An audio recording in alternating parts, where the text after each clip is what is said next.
Raman Raghav, ripper Chandran, Raag the ripper, ഇതിലേക്ക് വേറിട്ടിരിക്കുന്ന ഒരാളുണ്ട്. ആരും കേട്ടിട്ടോന്നും അറിയില്ല. ശങ്കരനാരായണൻ, മലപ്പുറംകാരനായി ഈ അച്ഛനെ ആർക്കെങ്കിലും ഓർമ്മ ഉണ്ടോ? അറിയോ?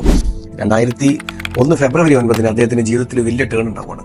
13 വയസ്സ് മാത്രം പ്രായമുള്ള അദ്ദേഹത്തിന്റെ പ്രിയപുത്രി കൃഷ്ണപ്രിയ MSM സ്കൂളിൽ പഠിക്കുന്ന കുട്ടി സ്കൂൾ കഴിഞ്ഞ് തിരിച്ചു വരുമ്പോൾ മുഹമ്മദ് കോയ എന്ന് പറയുന്ന 24 വയസ്സുകാരനായ കാബാലികൻ ആ കുട്ടിയെ ബലാത്സംഗം ചെയ്ത് കൊല്ലാണ് ഉണ്ടായത്. ആ കൊലപാതകം പിന്നെ കേരളത്തിൽ നടന്ന 1000 ബലാത്സംഗ കേസുകൾ കൊലപാതകമായി മാറ്റി അയാൾ പിന്നെ ജയിലിലേക്ക് പോവാണ് ഈ കോയ. അത് കഴിഞ്ഞ് 1 വർഷത്തിന് ശേഷം അയാൾ ജയിലിൽ തിരിച്ചു വരികയാണ്. ഇത് ന്യായ വ്യവസ്ഥ അദ്ദേഹത്തിന് മാപ്പ് കൊടുത്തെങ്കിലും മാപ്പ് കൊടുക്കാത്ത 2 പേര് ഈ ലോകത്തിൽ ഉണ്ടാവണം.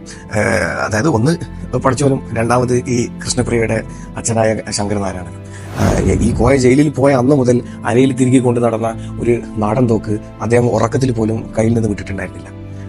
ജയിലിൽ നിന്ന് തിരിച്ചു വന്ന ഒരു 10-20 ദിവസത്തിന് ശേഷം ഈ കോയ വെടിവെച്ച് കൊല്ലപ്പെടുകയും പിന്നീട് അറിഞ്ഞത് ഈ ശങ്കരനാരായണൻ നേരെ പോലീസ് സ്റ്റേഷനിലേക്ക് പോയി കീഴടങ്ങാണ് ഉണ്ടായതെന്നാണ്.